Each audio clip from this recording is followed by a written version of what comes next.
All right, we're going to game 7. That's what I'm talking about. Here's to hoping that both games tomorrow go to game 7 as well, so we can have 3 game 7s in the second round, because I'm loving these matchups.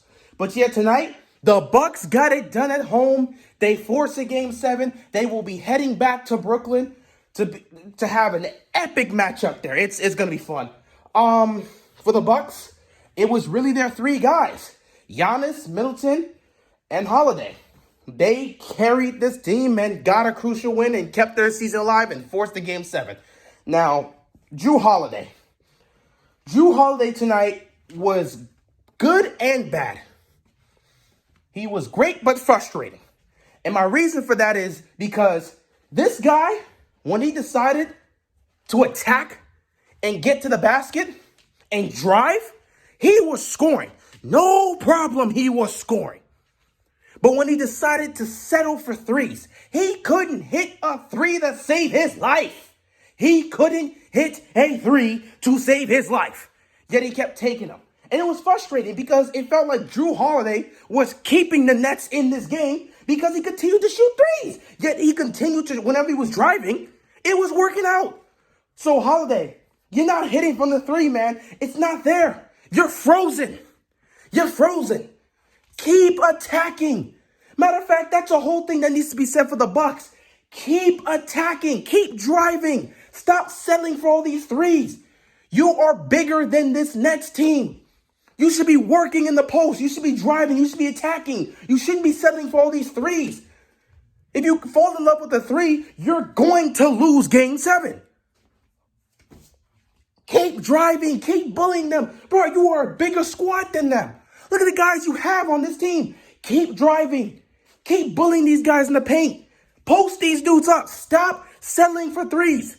Okay, stop trying to be the Warriors and shooting all these damn threes. Stop it. Do what you do best. Keep attacking. Because throughout this entire series, the Nets have had no answer for when you guys choose to attack. They can't guard you. They can't hold you. Keep attacking, Milwaukee. That's what you need to do in game 7. Attack, attack, attack. Giannis. Giannis had a great game, man. They couldn't stop this man from getting to the basket. They couldn't stop him getting to the paint. He was dominating. He was doing his thing. He didn't really settle for threes. He took a couple jump shots when we know he can't hit it, but at least I appreciate him taking the attempt. But mostly just continue to drive and attack the basket and do what you do, Giannis. That's what he did ultimately tonight. Had 30 points. He did what he needed to do and, helped his team out. But we all know who the player of the game is, who the main guy is, who helped carry this team, who stepped up big tonight and is the main reason they're going to a game 7. Khris Middleton dropping 38 points tonight. He stepped up big. He stepped up big. And it wasn't just like 38 points that they were scoring during a blowout. No. They were key points and key moments because there were several times within this game where the Nets would go on a run. They'll go on a run, shorten the lead to like a 5-point game or a 6-point game. And all of a sudden, here comes Khris Middleton putting up points, initiating contact, getting to the free throw line, and extending that lead. Every time the Nets came back, Khris Middleton would further push that lead. So he's the main pioneer in causing this game to result the way it did. And that's exactly why the Bucks are heading to game 7. So good on Khris Middleton. One other thing I gotta say about the Bucks is defensively, I like what you guys did against Harden, but I didn't like what you did against Durant. What you did against Harden was you learned your lesson from game 5. I don't know why you guys chose not to go at Harden in game 5. Maybe you were afraid that Harden was healthy enough to be himself or something. I don't know. But you guys never really tested Harden in game 5. You did today. You tested him. If he was going to drive, you were willing to let him drive. You wanted to test to see how healthy he is. Can he still be the James Harden we're used to? Can he still be that James Harden? Is he 100% healthy? Is he healthy enough to be that James Harden? You tested him tonight when he had the ball in his hand. He wasn't healthy. It was clear as day. He couldn't really make the same moves we expect James Harden to make. Now, he did hit a couple threes. Good for him. I'll talk about that when I get to the Nets. But other than that, you guys tested him. But what you really did was defensively, Offensively, what you guys really did was you attacked him. You went at him. You straight up went at him. You attacked him. You didn't do it in game 5, but you attacked him. Whoever Harden was trying to guard, they went at him. They attacked him. That's exactly what you need to do in game 7. We don't know the health of James Harden, so you need to keep attacking him. As for KD, two things. One, I don't like that you guys continue to let him go one-on-one, but I guess you guys are willing to die on this road because you believe that as long as you can stop everyone else from showing up, it doesn't matter what KD's going to do. Like I said earlier in the game, like KD's going to get 30 points. It just depends on how he gets those 30 points. So it seems like you guys are perfectly fine letting Kevin Durant go one-on-one, which I feel like could be dangerous for a game 7. Also, I didn't really like that Giannis wasn't on KD as much as he should have been. This is the defensive player of the year. He needs to be on KD in game 7, especially if the other guys show up. Because if you let KD go one-on-one, he's going to kill you. He's going to kill you. So I need to see the Bucks be, better defensively against KD because that's going to play a key factor in game 7. Moving on to the Nets. Kevin Durant was the only one that really showed up and did his thing. Kevin Durant was Kevin Durant, 32 points. We're not talking about 30, he scored 34. 32 points. Kevin Durant showed up and did his thing. Unfortunately, nobody else came with them. Harden pitched in with 16 points, but again, it's clear as day to everybody, James Harden isn't 100% healthy. I'm still not 100% sure why they chose to play this man for 46 minutes in game 5, but it somehow worked out. I guess he was out there for bait. It worked out in their favor. They took that lead. Good for them.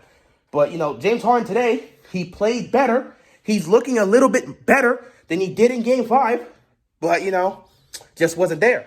Now, it just depends on how Harden's going to look. Will he be even better or even more healthy come game 7? We don't know. It's all going to depend on how Harden looks and how he goes out there and how he's going to feel come game time. So it is what it is. We'll have to see. But you're going to need Harden. If he's out there, you're going to need Harden to produce. Because this is really it for the Nets. Kyrie is not coming back. He's not coming back for game 7. If the Nets survive, win game 7, and move on to the Eastern Conference Finals, Kyrie Irving will most likely return at some point in that series. But as for this series, game 7, Kyrie's not going to be there. And with Harden not 100%, this gets scary. The difference maker in this game was Jeff Green. Kevin Durant was still Kevin Durant.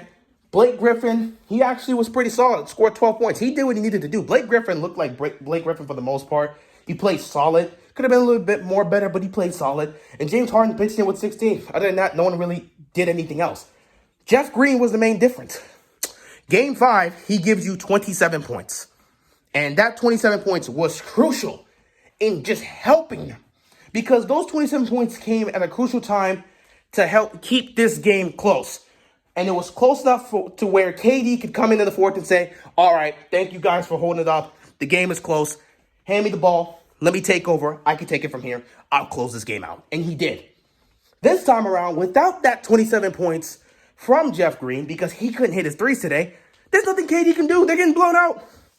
So actually, you know what? It wasn't even that bad because they actually were somewhat close, at least within the range, to where they could have done something. And again, it was a 5-point game, but what ended the game was the 14-0 run the Bucks went on. And because nobody else could really hit their shots, and KD was starting to miss his, there was nothing the Nets could do. The Bucks took over, and the game was done after that. So, yeah, game 7. It's all going to come down to who's going to come alongside KD. I can tell you right now, KD's going to show up. KD's dropping somewhere between 35 and 45 points in game 7. I'm willing to say that. He's dropping somewhere near 35 to 45 points in game 7. Question is, who's going to come alongside him?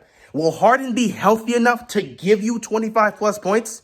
Can he give you that? Can he give you a 25, 7, and 9 performance? 25, 7 rebounds, 9 assists. Can you get that from James Harden in a game 7 in his condition right now? Can you get 15 from Blake Griffin? Can Jeff Green give you 15 to 20 points? Can you get that from him? Because I think it's going to come down to that. Harris has not been doing anything in this series. He has not been effective. He's not been hitting his shots. It's tough. Does he step up in game 7? We have to ask that question. We don't know. So the Nets, this is tough.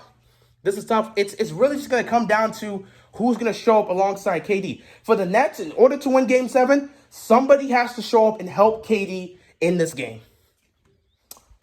For the Bucks, it's all about your 3 guys showing up. Giannis, Middleton, and Jrue Holiday. That's what it's going to come down to, because if Jrue Holiday has a bad game, or better yet, if Middleton has a bad game in game 7, Giannis is not going to be able to close this game. So if Middleton has a bad game, it's all over for the Bucks.